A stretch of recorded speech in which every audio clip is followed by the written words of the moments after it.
begin, so that we can begin? Would everybody please rise and join me in a pledge of allegiance, please? I pledge allegiance to the flag of the United States of America and to the republic for which it stands, one nation, under God, indivisible, with liberty and justice for all. Please be seated.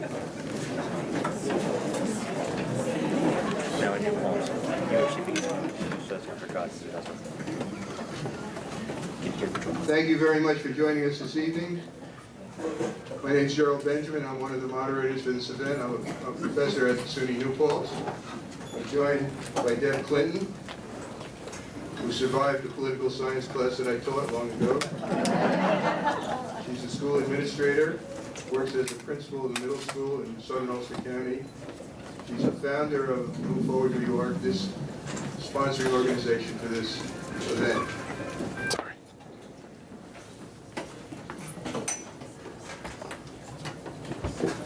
Let me summarize how we're going to proceed so everybody understands what we're doing here, and we can proceed in an orderly and productive fashion. I have two pairs of glasses, so I have to keep taking them on and putting them on. I'm going to set out some general expectations for the meeting. Ms. Clinton will specify the process that we're going to use to conduct the meeting and question the Congressman. We'll recognize Glenn Gear, another co-founder of Move Forward New York, to briefly describe the organization. Congressman Faso will speak for about 10 minutes. We will then have questions for 1 hour. Just to note, we haven't allowed signs this evening, both because of the security advice and because, as a matter of courtesy, it blocks the view of some people in the room. So that's why you don't see any signs. And let me say that this is an exercise in democracy and accountability. It was a much desired and anticipated meeting by a lot of people who are here today. And we're certainly going to get into matters of great controversy about passionately held views in a very challenging time for the United States. There's a great range of views here, I know, and a great diversity of people. My expectation is that we will conduct this meeting with order and civility, and Debra and I are going to insist on that. We expect as well that we will listen to each other and the Congressman. So we expect to maximize the amount of time they'll be listening and communicating throughout the event. Now Debra will provide guidelines on how we're going to proceed with the question. Thank you, Dr. Benjamin, and good evening, everyone. Thank you for being here this evening. With regards to the questions, you had an opportunity when you came in to put a question on a card. Those questions have been sorted here by topic area that Dr. Benjamin and I will be selecting questions as we go. Please note that we will take turns selecting questions. I will actually be asking the first question and then Dr. Benjamin the second, and so on. We will call the questioner up. You will receive your card back so you can read your question directly from your card. And in the meantime, we'll bring the next questioner up to wait to be ready to go next so we can move through this in a timely fashion.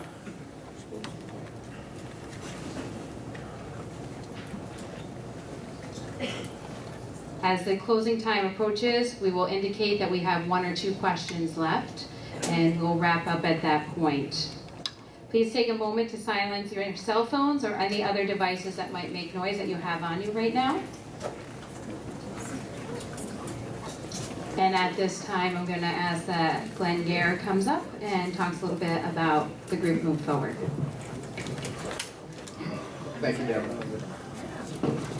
All right, thanks everyone.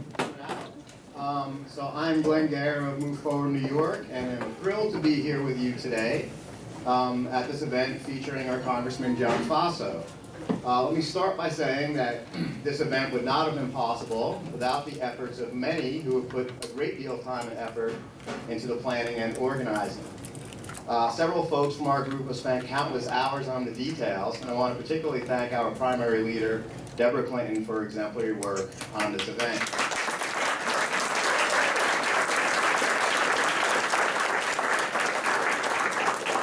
I also give a special shout out to Jerry Benjamin for taking an active and conscientious role as the co-moderator. So thank you, Dr. Benjamin.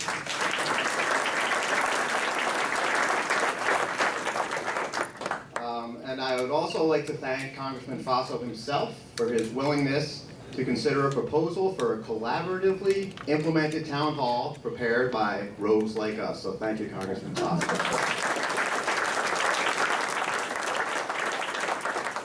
And finally, I would like to thank the Congressman's District Director, Ryan McAllister, who's been a star to work with on this event. And while we may or may not vote the same way, I have to say I like working with this guy. So thank you, Ryan.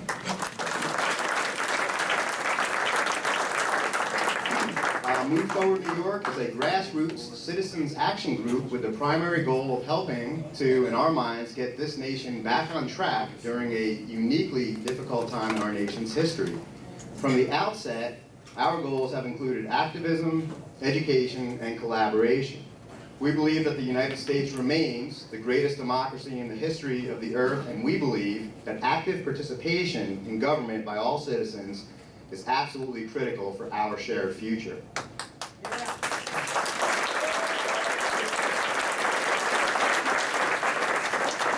A foundational feature of this nation has always been diversity. Diversity of all kinds drives our nation forward. And intellectual or viewpoint diversity counts. We expect everyone to hold the same ideas as ourselves to our own peril.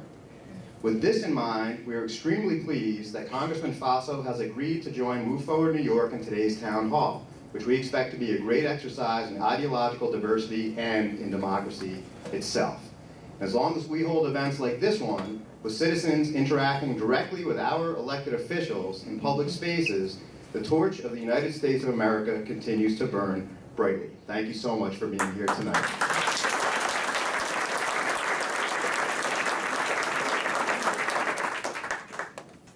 Just a little background, I've known John Faso for more than 30 years. I was in a local elective office in the region when he was not our assemblyman, but an assemblyman in Albany.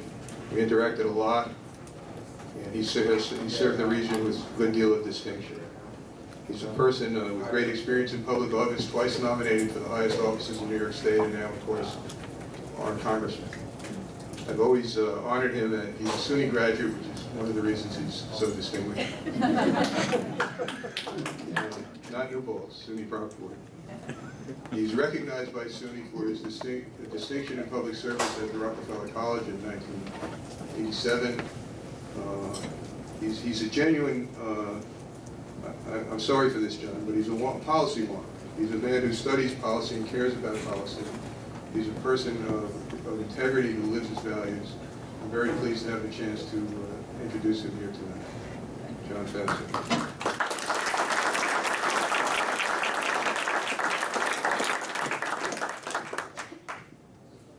Well, Jerry and Debra, thank you so much, and thank all of you for being here tonight, and thank you to Move Forward.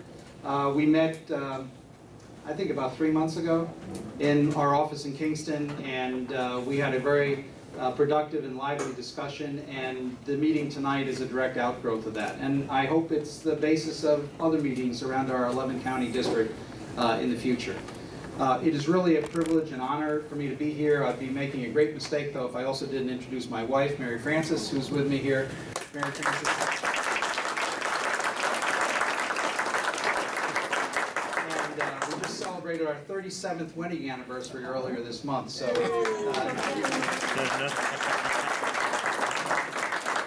that may be testament to either her endurance or lack of judgment. I'm not sure which. But it really is a great honor to be here. It's a great honor to serve. And since I took office 8 months ago, it has been a lively political environment. And I really look forward to hearing your questions tonight, and I look forward to the dialogue we can have. First, and I'm not going to take my 10 minutes, but first I just wanted to say a couple of things. One, there's no doubt that we live in an extraordinarily polarized and divided, hyper-partisan time. You know, the left watches MSNBC and they listen to the people that they talk to, and the right watches Fox or whatever else is going on. on the right, and it seems as though never the twain shall meet. Well, that is not the way our system was set up. And so despite this hyperpolarized time, I think that all of us should recognize that we all share really the same, most of us, I think, virtually all of us share the same thoughts about our country.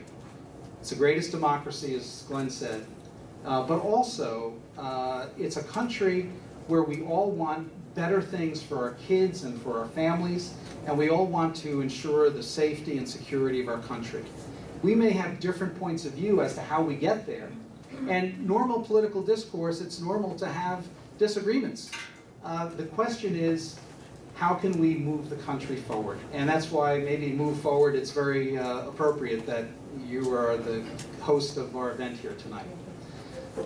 The other thing is that in this polarized time, you should know that there are now 120 members of Congress, Democrats and Republicans, and they range from Kevin McCarthy, the majority leader of the Republicans, to John Lewis, the civil rights icon from Atlanta, who both signed, along with 118 others, including me, a pledge of civility.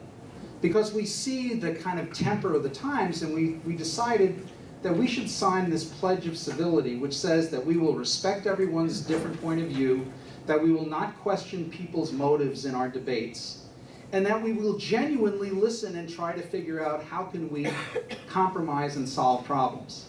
And that's something that I think is extraordinarily important, and frankly, it's missing at the highest levels of our government, and it's missing in a lot of places in our country today, and that's what we've got to work on.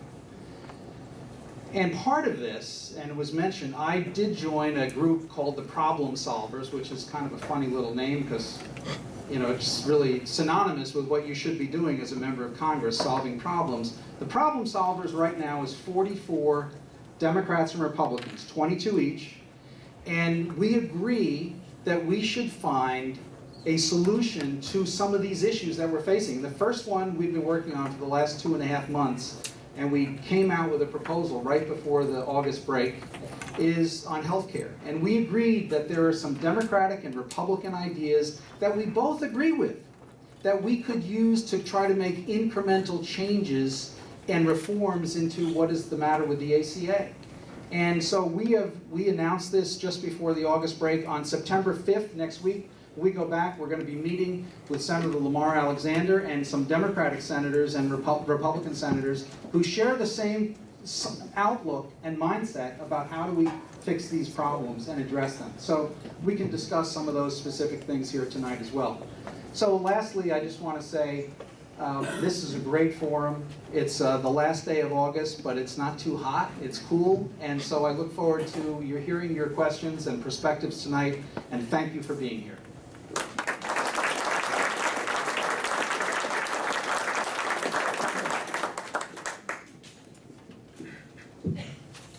So we're going to start out this evening with our first question on the topic of the environment. So I'd like to ask William Carbine to please come up. And the next question will be from Dorothy Jandela. Sorry if I mispronounced your last name, but if you would come up too. You're going to come over here to the front, and Glenn will be helping you with the microphone. You'll have an opportunity to ask your question. There you go. And per the process and protocol, I'll be holding the mic. Oh, my name is William Carbine, and I'm from Franklin in Delaware County, where we have a farm. Congressman, New York Republicans, from Teddy Roosevelt to Nelson Rockefeller to George Pataki, have led the country on protecting our environment and advancing the conservation of land. Unfortunately, the Trump administration, among other things, has decided to attack the Environmental Protection Agency, which is a Republican creation, and the Antiquities Act, which was first used to great effect by the great conservationist and President Teddy Roosevelt. What do you plan to do about this? William, thank you for the question, and you may, I'm not sure, but you may get the award for coming furthest here tonight from Franklin, which, but I thank you for that. I don't agree with much of what the President has proposed, so the first thing that we're doing is on the budget. we have rejected the vast majority of his proposals regarding the Environmental Protection Agency. And just today, in fact, over in Dover, in Dutchess County, I went on a tour of the Appalachian Trail with a variety of environmental organizations, locally and nationally, because I am one of the prime co-sponsors of the Land and Water Conservation Fund, which is the primary vehicle through which we preserve land, that we promote environmental programs like trails, etc. But also, we reverse the proposed funding cuts, and this is going to be adopted in an appropriations bill next week, but the Appropriations Committee has already acted. Proposed funding cuts to things like the program that is used to help rural water systems get the consulting and technical advice that they need, because a lot of rural communities don't have the technical expertise, or it's too expensive. So we fund the technical assistance for rural communities. The other big thing, and candidly, the biggest source of pollution today into the Hudson River are the combined storm, water, and sewer overflows when we have heavy rainfall.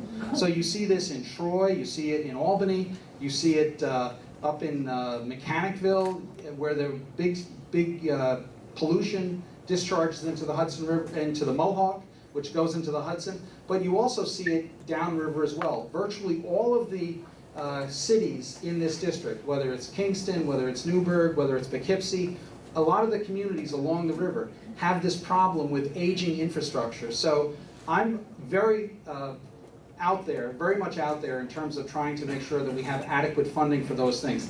The last thing I would say is that I am a member of what's called the Climate Solutions Caucus in the House, which again is a group of Democrats and Republicans.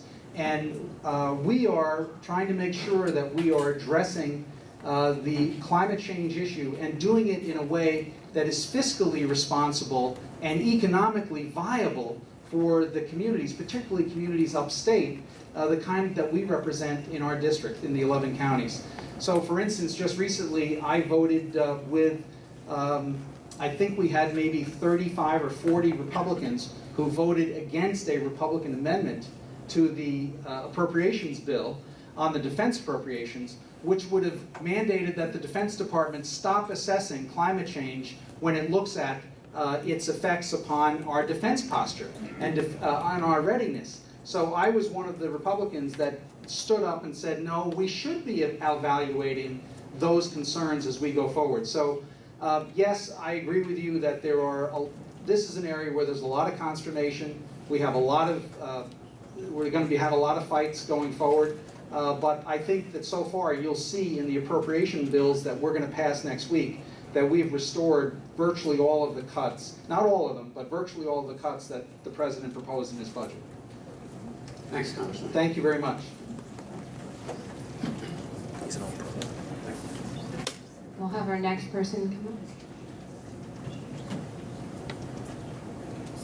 Dorothy Gendelia.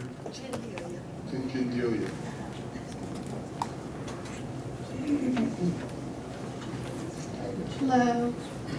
In May, the FCC voted to start a proceeding to repeal the 2015 net neutrality rules and the legal authority underlying the Title II of the Communications Act of 1934. I'm sorry. The rules ensure that internet users can access the online content and services of their choosing without interference from the ISPs like Comcast, AT&T, Verizon, and Charter. Among the other changes this could allow would be that the companies can alter the speed, slow it down, of transmission and charge extra to patrons for increased speed after we've already paid for the internet. What is your position on this, and how do you see yourself voting? So I think that the... John, just one moment. Kelly McKenzie's next. Would you prepare, please, by coming up?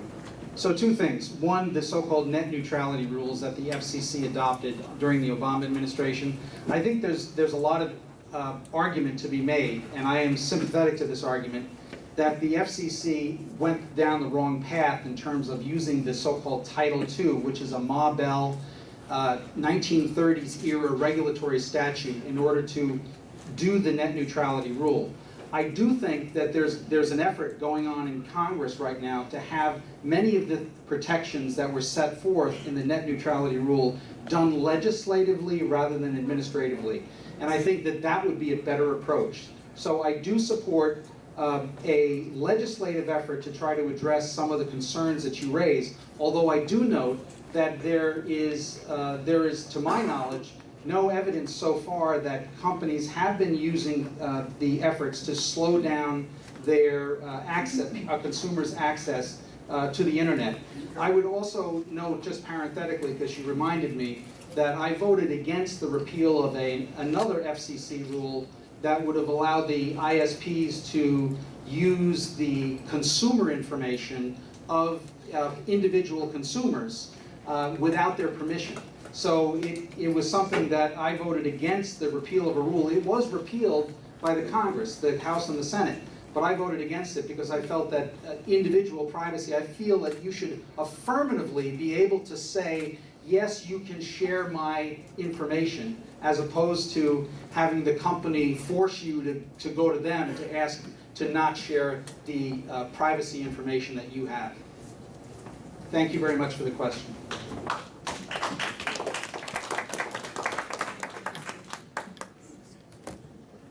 Hi, Kelly McKenzie from Rosendale. According to the Commerce Department, corporate profits are at their highest level in at least 85 years, with after-tax profits annually amounting to around 10% of GDP. Meanwhile, employee compensation is at the lowest level in 65 years, and the gap between rich and poor has climbed to levels not seen since the 1920s. Corporations have not been investing much of their extra profits in workers and jobs, instead spending large portions on hefty CEO pay packages and business acquisitions that raise stock prices. So, given their record profits, why do you think corporations need a tax cut now? And if their taxes are reduced, what makes you think they will do things differently and contribute to an economy that works for all of us instead of trickling the profits up to the wealthy few?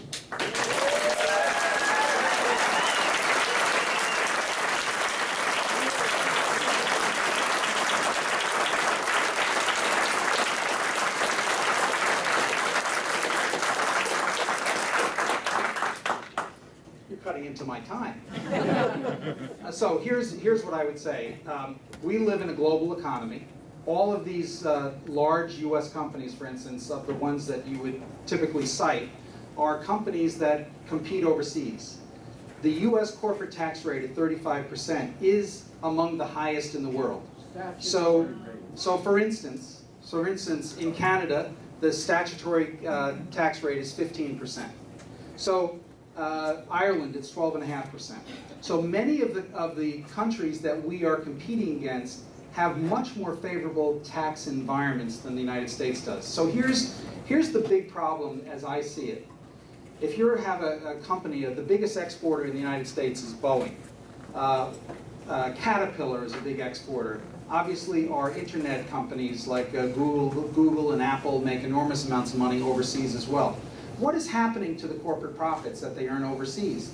They're being kept overseas.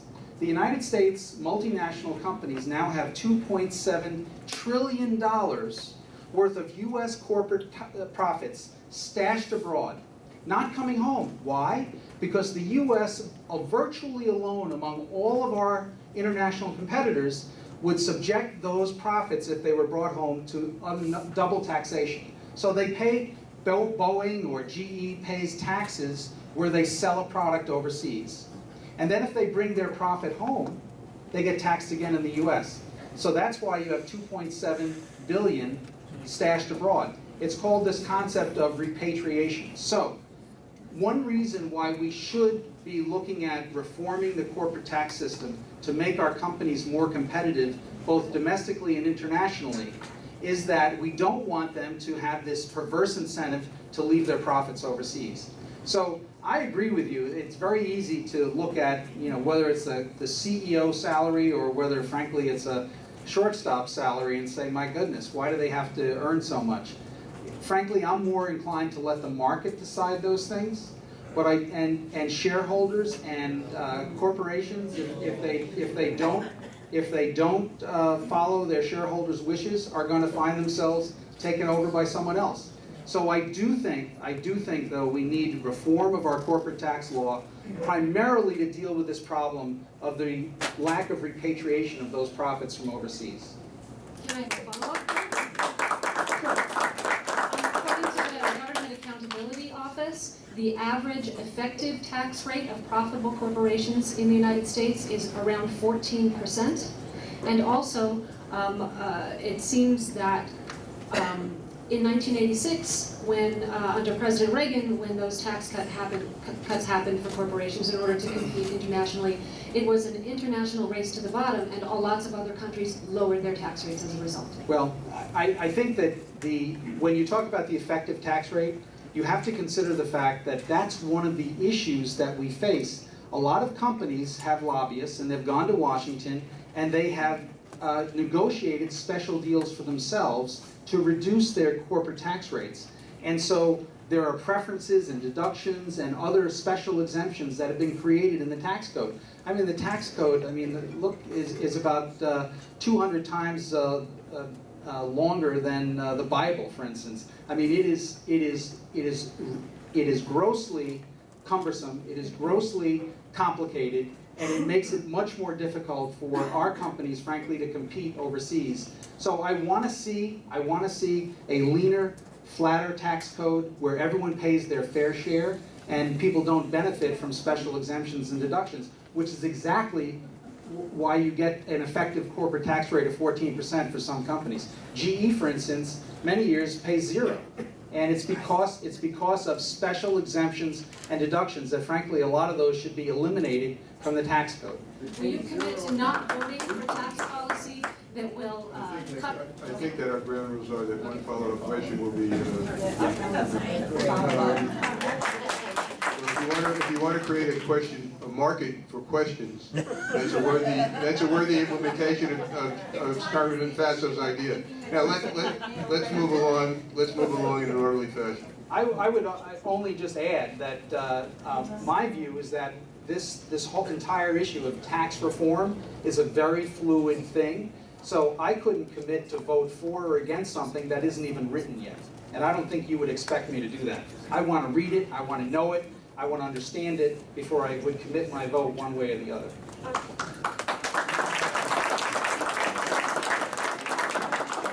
asking you to commit to the principle of not committing to a lower tax rate unless it was flat and there were no deductions. So thank you. I'm going to call up the next two card holders. So Lorraine from Bearsville, if you would come up now. I'm sorry I didn't call you already. And Lisa Lindsley from Gardner. And hopefully we'll be able to come back to some of those other questions.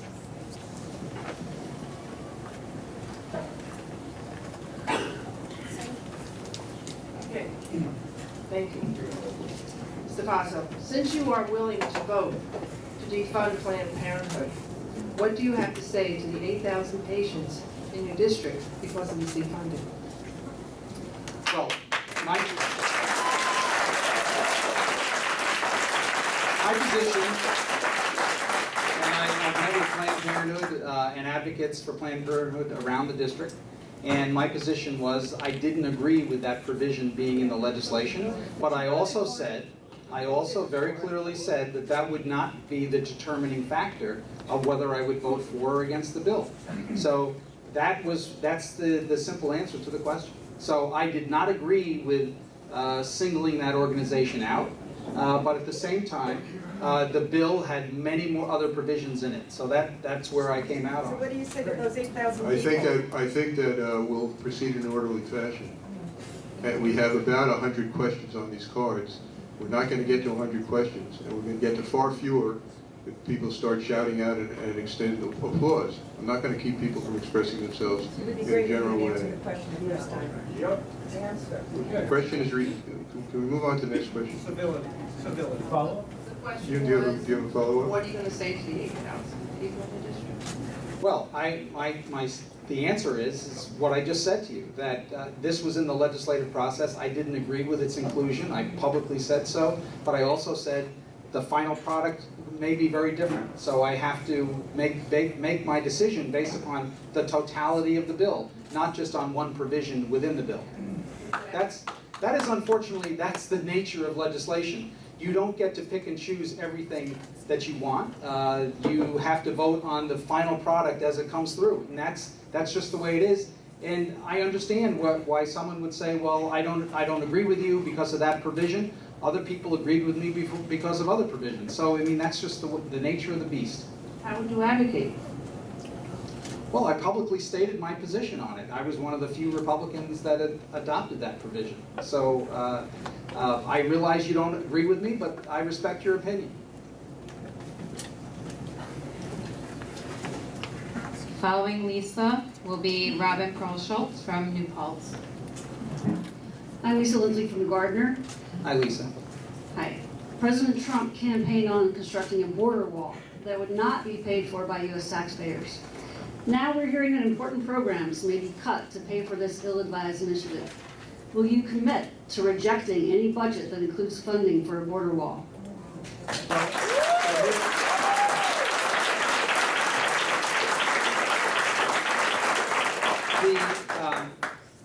The appropriations bill, the defense appropriation bill, which passed recently, and this is a perfect illustration of what I was just saying in response to the prior question.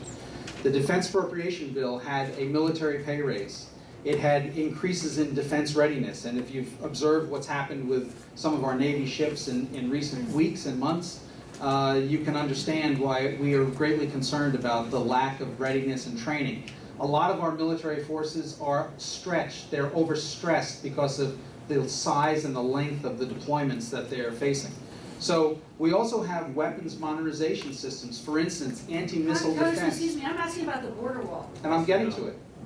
And so we have many provisions in the defense appropriation bill that I agreed with. We also had a provision in that bill, $1.6 billion for enhanced border security. Now, the president has labeled this as his quote-unquote wall. In actuality, it is most of this is routine upgrades and improvements, both technologically wise and barrier wise, along the southern border. I don't support building a wall on every nook and cranny of the U.S.-Mexico border. And also, I think it's not responsible to suggest that there's going to be means and a way to say, quote-unquote, make Mexico pay for it. I've never agreed with that. So I do agree we need to make sure we enhance our border security. There are a lot of good reasons for that. I've also, for instance, supported a legislation that would really crack down on the ability of people to send synthetic drugs like fentanyl through the U.S. Postal Service into our communities. So that's a matter of border security as well. Those are one of the reasons why we need to make sure that we have an appropriate level of security to prevent the smuggling of drugs, for instance, across our border. So this $1.6 billion was contained within a much larger defense appropriation bill, which I supported. And building a wall on every nook and cranny of the border is not something that I would agree with, but I do support enhanced border security, and I think that's what that measure actually does. So you've already voted for it? No wall.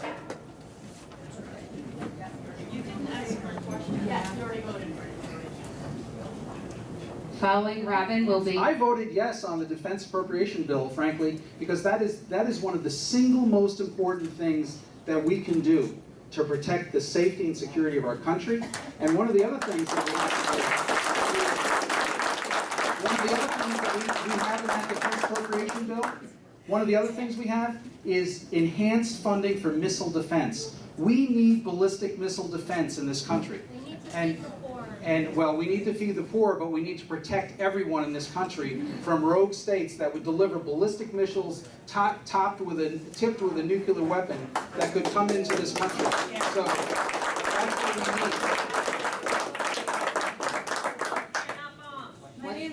One moment, Robin. Bill Barr, you're up next. My name is Robin Pearl-Schultz, and I'm from New Paltz, New York. I'm here on behalf of my family. My stepbrother is black. My daughter's Hispanic. My nephew's transgender, and I'm Jewish.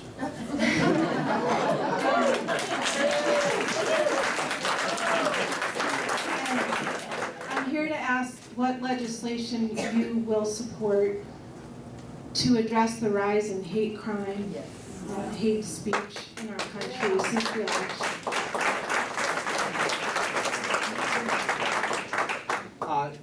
I absolutely detest the neo-Nazis and skinheads and white nationalists that have demonstrated, like in Charlottesville a few weeks ago. I mean, it was just simply reprehensible. What is it about a neo-Nazi that we don't get, having lived just past the 20th century when we saw what they did? And so the bottom line is that I utterly reject that kind of philosophy. And so I think that the Justice Department and the states and local law enforcement need to vigorously prosecute. We do have adequate laws right now, and if there are gaps in those laws in terms of prosecuting hate crimes and other similar type crimes, then we should fill those gaps. But there is, I believe right now, there's sufficient legal authority, both at the national, at the state and local level, for us to prosecute those crimes. It is utterly reprehensible, and I totally agree with you. I do have a follow-up. There's the Hate Crimes Prevention Act of 2010. Do you agree with the expansion of that act? I'm not familiar with the exact provisions of the act, but I'll be happy. I have some staff here. We'll look at it and get back to you if you would talk to us after this. Thank you. Thank you very much. Following Bill will be Fabio Denisi.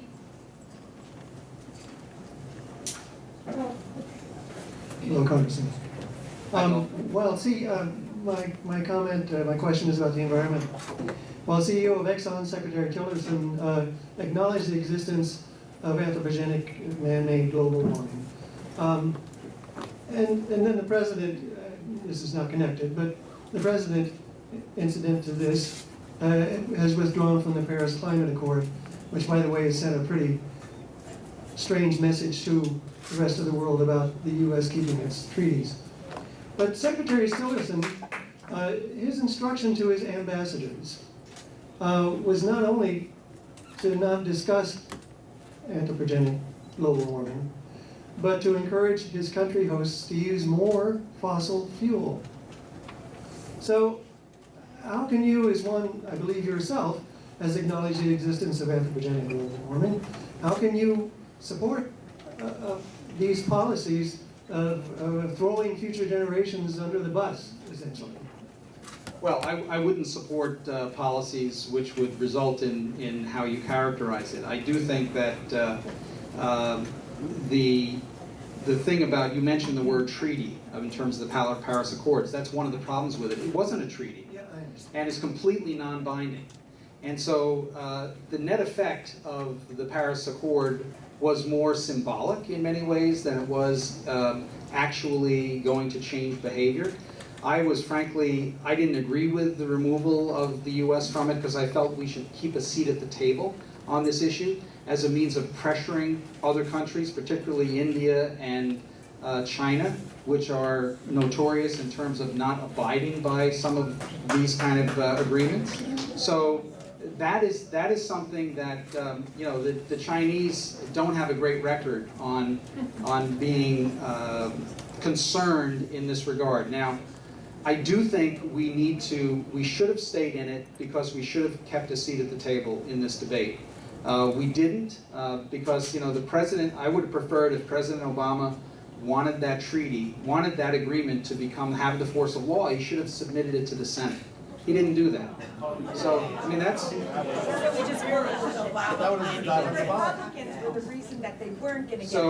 So the bottom line is that we had an agreement that was non-enforceable. So I do disagree with his decision, but I think that its impact is actually much less than is being represented. Well, just one point. Sure. China has actually jumped out ahead in supporting sustainable energy. Over the years. you didn't answer, you know, how, look, we have the CEO of Exxon as our Secretary of State. We have another oil man as our Secretary of Energy. It's clear that this administration is all about selling more fossil fuel, despite the evidence that that leads to global warming. Well, I do think it's important for everyone to recognize that the CO2 emissions in the US and in New York State, for instance, have declined over 20% in the last 20 years. And there are reasons for that. There's a reason for that. We're using a lot less coal, and that's better for the environment. And we're using more natural gas to replace coal, and that results in fewer emissions that are harmful. You know, some want to immediately move away from all fossil fuels. It is not, in my view, it is not a completely practical thing, but the market is moving in this direction. And I think that's useful and productive. After all, we have a 20% reduction in CO2 emissions because of market forces more than anything else. Markets work better than government regulation.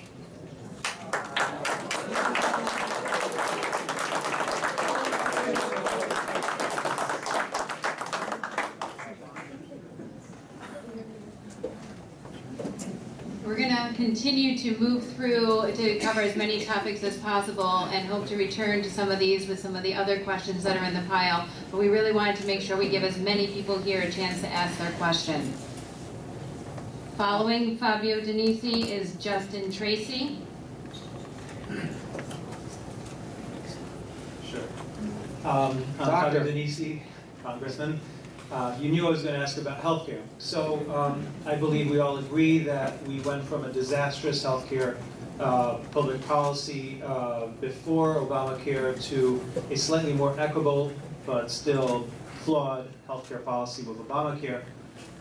You've been in healthcare policy for a long time. I believe you've also had some lobbying with healthcare and healthcare insurance companies. What role do you think you know, the healthcare insurance lobby has in promoting legislation that keeps us from having a sane, equitable healthcare policy? Our healthcare system is horrific, and your party, you voted for a monstrosity of a bill that would have put even more people without health insurance. And it defies logic, to me at least, how there are many, many models of equitable universal healthcare systems that work, and we simply will not even consider it. And I can't help but think that it's because of the massive amounts of money that the healthcare industry pours into Washington. I was wondering what your thoughts were. Doctor, you and I are not going to agree on this topic. No, we're not. We have met many times, and I very much respect your point of view. I don't agree with a single-payer system, okay? And I do think the crux of a lot of your argument was about the health insurance industry, which I, by the way, parenthetically, I never worked for. So the health insurance industry and the pharmaceutical industry were the key players in enacting the Affordable Care Act.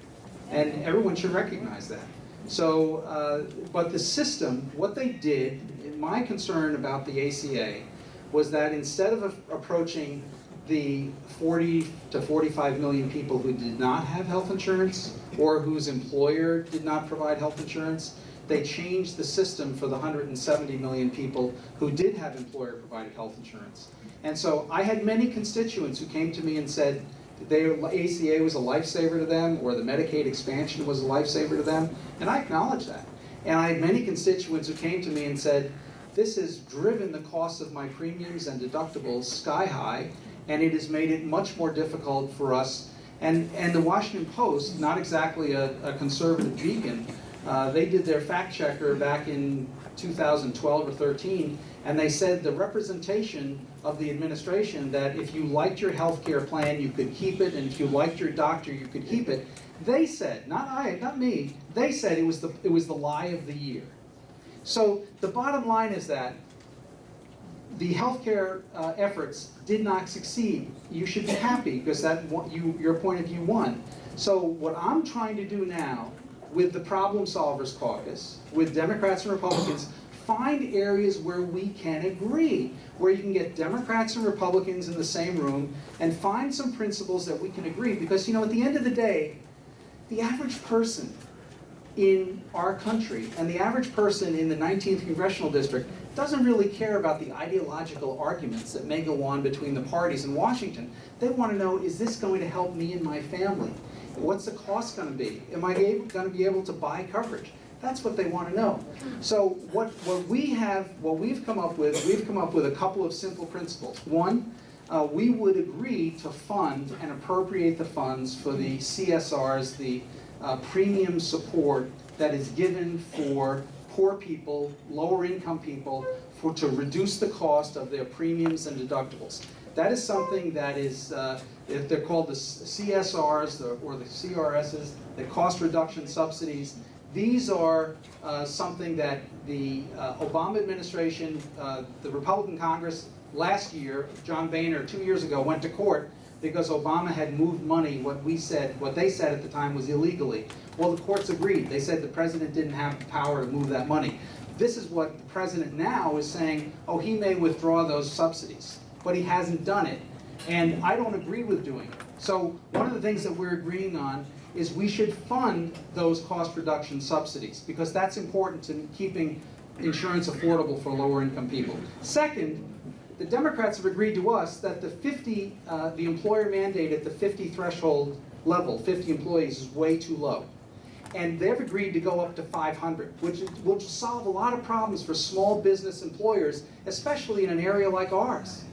And so they've agreed to do that. They've also agreed with us to establish a reinsurance system, which was initially in the ACA and only funded for about a year.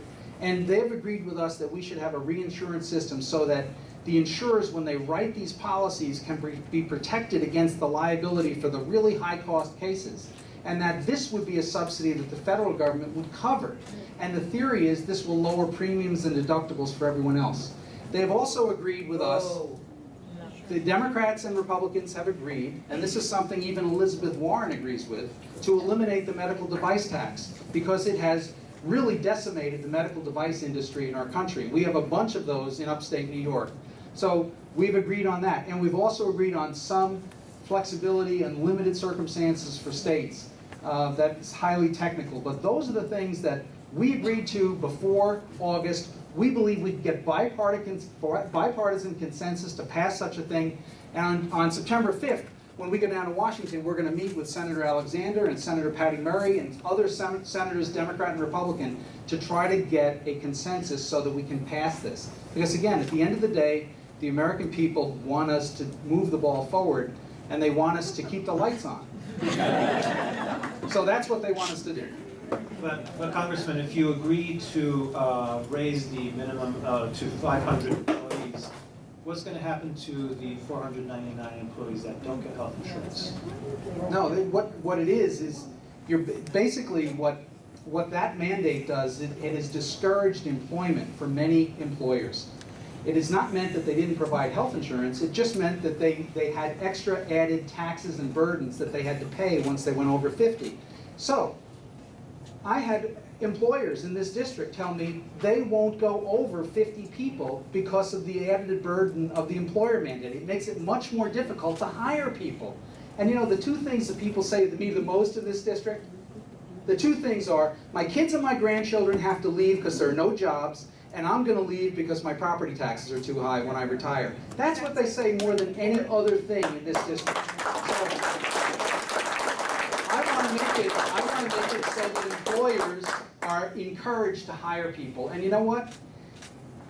I talk to employers all the time. I tour plants, I visit with employers, I talk to employees. There are a lot of jobs out there, but a lot of employers are telling me they can't find people who meet the qualifications that they need. And so this is employment and training is a big thing that we need to be working on as well. Medicare for all would be way cheaper.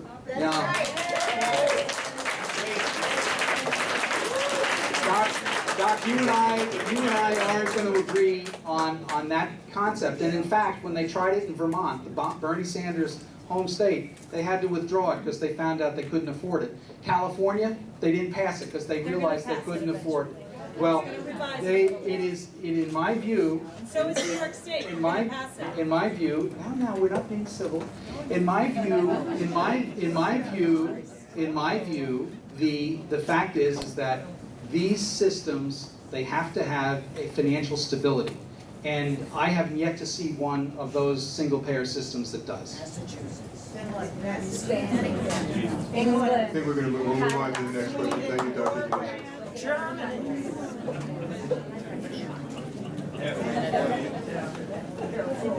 Next up, following Justin, will be Tom Proglinski.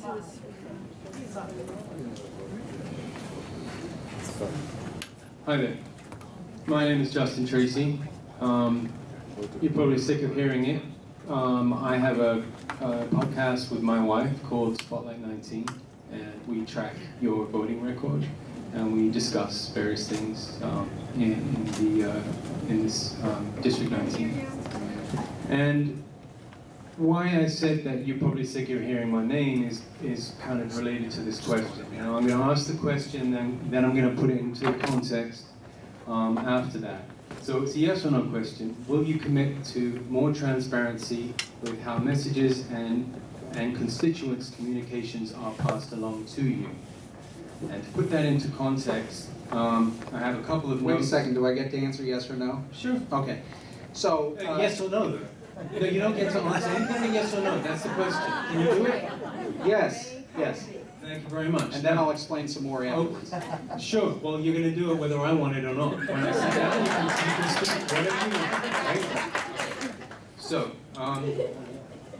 So this is my issue. Now it's a personal issue because we are trying to communicate about what's happening as far as your office is concerned. We have called you, my wife and I have called you on a regular basis, sometimes almost daily. Obviously not you directly, but your office in DC and also in Kingston. We don't get any response from you. If we do, it's like, it takes 5 months, and it's a standard response. I understand we're just one or two people, but when it's questions like, if you would fail to wish Muslims a happy Eid Mubarak, or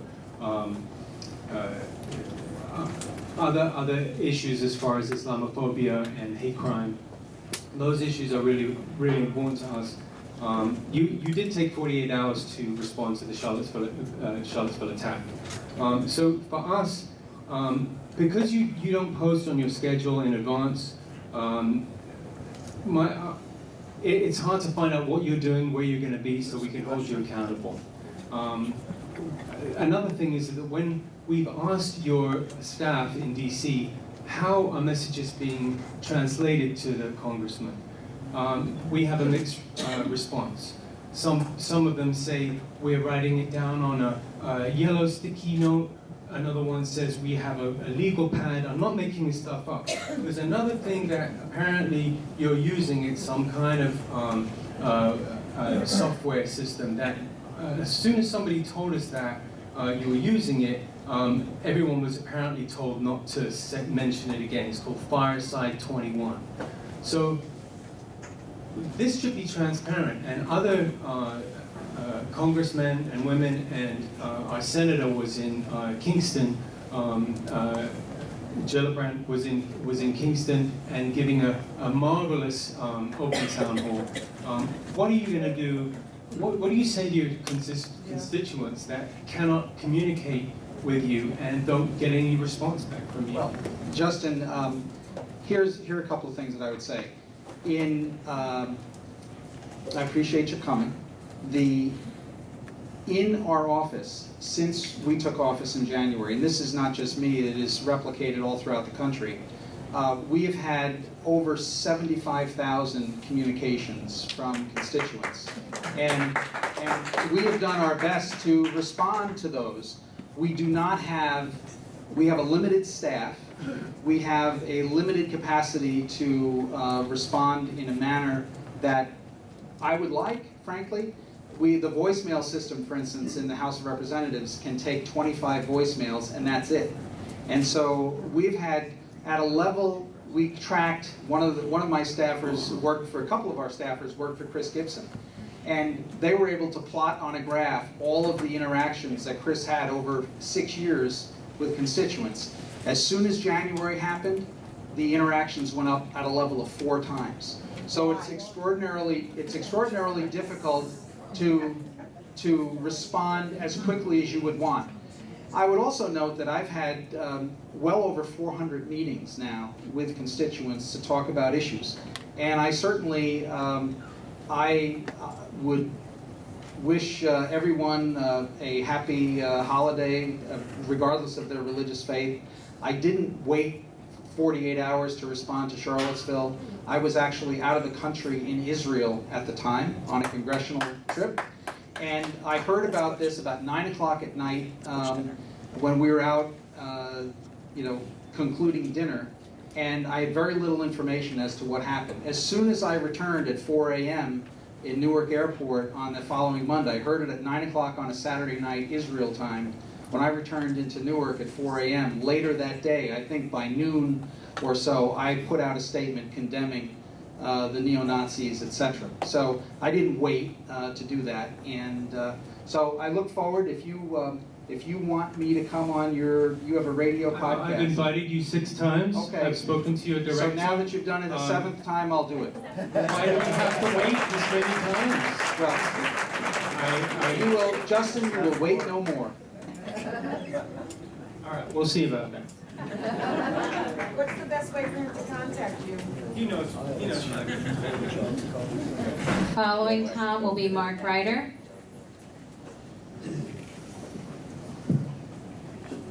Congressman Faso, you represent a district that is close to evenly split. You represent a district that is close to evenly split between Democrats and Republicans, yet